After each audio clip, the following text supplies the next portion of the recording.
लड़की प्रेमी संग भाग गई। और लड़की कह लो या बीवी कह लो, एक लड़के की शादी होती है, उसकी बीवी जो है ना पहले वाले जो प्रेमी होता है ना उसके साथ भाग जाती है। वो लड़का जो है वो ढूंढ के जब परेशान हो जाता है अपने ससुराल पहुंचता है। ससुराल जब पहुंचता है तो अपने ससुर से और सास से कहता है भाई तुम्हारी लड़की भाग गई, हमारी जिम्मेवारी नहीं है। अब क्या करें बेचारा, अंदर तो बहुत घाव है, लेकिन कहता है हमारी जिम्मेवारी नहीं है, हमसे उससे कोई लेना देना नहीं है। एक काम करो, तुम अपने लड़की को ढूंढो, अपने घर लाओ, लेकिन हमें उसकी जरूरत नहीं है, मैं उसको यानी छोड़ रहा हूँ, हम दूसरी शादी करेंगे। हमारे घर वालों ने लड़की भी देख रखी है। अब आगे होता है ये कि उसके सास और ससुर दोनों रोते हैं, भाई नहीं दामाद जी रुकिए, पानी पी लीजिए और हम उसको ढूंढेंगे, तमाम की तरह की बात होती है। लेकिन लड़का जो है ना जिद पकड़े हुआ है, नहीं हमें उससे छुटकारा चाहिए, छुटकारा मिल गया, वो अच्छी नहीं है, मैं उसके साथ नहीं रहना चाहता, आप लोग जो मर्जी तो करो, मैं उससे शादी नहीं यानी अपने घर नहीं रखूंगा, मैं दूसरी शादी करूंगा। लड़का वहां से निकल जाता है। फिर कुछ दिन के बाद खुलासा होती है कि एक लड़की का मर्डर हो गया है। वो भी लड़की के मर्डर इतना खतरनाक कि भैया बोरी में काट करके उसकी लाश को रखा जाता है, रख दिए जाते हैं। ये एक सच्ची घटना है, इस पे आधारित है, मैं आपको समझा रहा हूँ उस चीज के बारे में, आप लोग समझिएगा। वो लड़का जो होता है ना वो तो कह के चला जाता है, जो गांव का दामाद होता है यानी सास ससुर का। और कुछ दिनों के ढूंढने के बाद एक सूटकेस में उस लड़की की लाश मिलती है, वो भी कटी फटी कटी हुई लाश मिलती है। अब हर तरफ दंग रह जाते हैं लोग, ये क्या हो गया। बाद में पता चलता है कि लग रहा है कि वही लड़का है कत्ल करने वाला। आगे की कहानी सुनिए, बहुत दर्दनाक है और ये समझने लायक है कि धोखा कैसे होता है और क्यों होता है। लड़की की भी गलती है कि क्या नहीं है, उसको भी आप लोग सुनिए। सूटकेस में उसका वो सब निकलता है, क्या बोलते हैं, औसेफ। एक लड़का रूम तलाशता है, हर दरवाजे पे जाके दस्तक देता है कि रूम खाली है तो बताइए, रूम उसको नहीं मिलता है।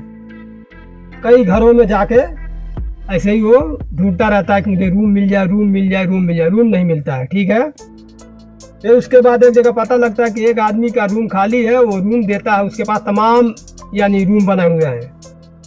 वहाँ पहुँचता है, मकान मालिक से मिलता है। मकान मालिक कहता है कि भाई रूम तो खाली नहीं है। फिर उसकी बीवी जो पीछे होती है, सुन रही होती है, वो कहती है अरे एक आदमी है और वो रह नहीं रहा है, किराया दे करके एक महीने से सही खाली करके भाग गया है, वो नजर ही नहीं आ रहा, वो रूम बंद है, उसी को दे दो, ये जो आया है नया किराएदार। फिर क्या होता है कि वो किराएदार सोचता है मकान मालिक की नहीं है, वो आएगा तो कहती है अरे आएगा तो देखा जाएगा, दूसरा रूम दे दिया जाएगा उसको। वो रूम बंद पड़ा हुआ है, जाइए उसको दे दीजिए। वो फिर जाते हैं सब, रूम उसका ज़्यादा रहता है, फिर वो पीछे रहता है उसका, वहाँ जाता है। जाने के बाद उस रूम की चाबी लेकर के वो जब मकान मालिक उसे खोलता है, इतनी गंद, इतनी गंद, इतनी बदबू, रह नहीं पाते हैं वहाँ सब। और उसमें वही टांग करके वो पॉलिथीन में और उस लाश को टांग दिया होता है काट करके। अब क्या होता है, बहुत उसके बाद 112 नंबर पर फोन करता है, पुलिस आती है। पुलिस आने के बाद फिर जाके छानबीन होने लगता है, आखिर लाश कैसे है, कहाँ से आया, क्यों आया। मकान मालिक भी फंस जाता है, पकड़ लेते हैं उसको।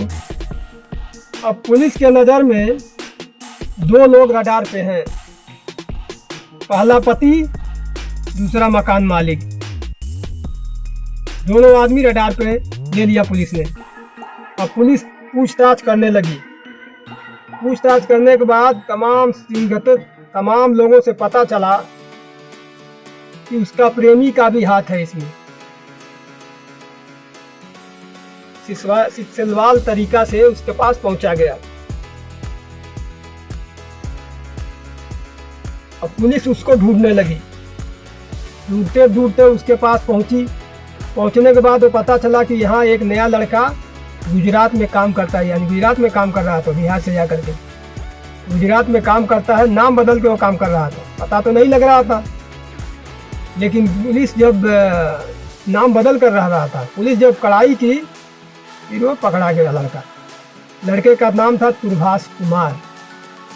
वो पकड़ जाता है। फिर बाद में पता लगता है कि भाई पति का तो उसमें कोई हाथ नहीं था। पति तो बेचारा वाकई परेशान था पत्नी से। ऐसी पत्नियां होती हैं जिससे पति बेचारा पागल हो जाता है, हम क्या करें क्या ना करें। बेचारे उसका कोई हाथ नहीं था। प्रेमी पकड़ जाता है। पकड़ने के बाद उससे पूछताछ होना शुरू हो जाता है कि भाई तुमने ऐसा क्यों किया, काहे किया। अब वो लड़का जो है कहता है कि मैं उसको लेके तो भाग गया। भागने के बाद मैं उसके साथ 2 साल गुजारा। 2 साल के बाद उसको कहने लगे कि नहीं मैं अपने माँ बाप से मिलना चाहती हूँ, मुझे मेरे माँ बाप के पास ले चलो, मिल के आऊँगी।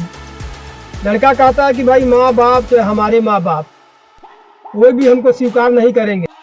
और उसकी जो प्रेमिका होती है, जो लड़की होती है, वो कहती है नहीं मैं अपने माँ बाप के पास गांव जाऊंगी मिलने के लिए। वो जिद पकड़ ली। उसका यानी मन भर गया, इससे लड़के से मन भर गया कि नहीं मैं गांव जाऊंगी गांव जाऊंगी। लड़का कहता है, वो जो प्रेमी होता है वो कहता है कि भाई गांव जाएंगे तो मारेंगे लोग, कोई छोड़ेगा नहीं हमें, चाहे हमारे माँ बाप चाहे तुम्हारे माँ बाप, कोई हमें छोड़ नहीं सकता है। गाँव वाले मारेंगे ही मारेंगे, हम नहीं जाएंगे। फिर वो काम पर चला जाता है ये कह करके। फिर आता है लौट के, फिर वही लड़की एकदम जिद पकड़ लेती है, नहीं मैं जाऊंगी तो जाऊंगी, जाऊंगी तो जाऊंगी।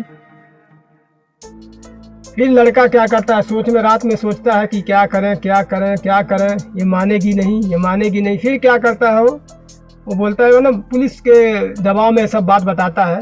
फिर उसने क्या किया, गला को दबा दिया, उसके गला दबा के उसको मार दिया। मारने के बाद सोचा ये तो मकान मालिक का रूम है, इतना बड़ा है, मैं कैसे बचूंगा क्या करूंगा। फिर लड़के की हिम्मत देखिए क्या किया, उसको काट करके और पॉलीथीन में बढ़िया से पैक करके और लटका के रूम में, और सीधे गुजरात भाग गया। गुजरात भाग गया वो। वहाँ पे जाकर उसको पुलिस पकड़ी। जब पूरा मामला संज्ञान में ले लिया, पूरा स्पष्ट हो गया इसी ने मारा है। लड़की के माँ बाप भी पहुँचे थे लड़की से मिलने के लिए कि पुलिस के साथ, पुलिस को इन्फॉर्म किया गया, तो पुलिस ने इन्फॉर्म किया था ये आ जाए। अब वहाँ गए तो देखे कि लड़की की लाश तो भाई उस लायक नहीं थी कि देख ले लोगे, सड़ गई थी। अब क्या करे, पुलिस ने उसको पोस्टमार्टम में भेजा और मकान मालिक को ही बरी किया, उसके पति को ही बरी किया। जो होना था वो तो हो ही गया। दोस्तों इस घटना का ये घटना जो हुई है, इसको बताने का साफ मकसद यही है कि आप लोग इस घटना को दिल पे मत लें और प्रेमी प्रेमिकाओं से थोड़ा दूर रहें। शादी वाली ज़िंदगी बताएं, अच्छी ज़िंदगी बिताएं। इस घटना से कुछ सीखें आप लोग। ये कहानी और ये हकीकत है, इसको सुनाने का मेरा मकसद यही है कि किसी भी बुरी चीज़ की लत में मत पड़ें। इश्क होता है लेकिन इश्क ऐसी ना हो कि मौत हो जाए किसी का। किसी के बीवी के संग मत इश्क करें। इस इश्क से बचें और अपने काम पे ध्यान दें। दोस्तों मेरे कहने में जो भी अगर गलती हो तो उसे माफ़ कीजिएगा, लेकिन ये सच्ची कहानी है।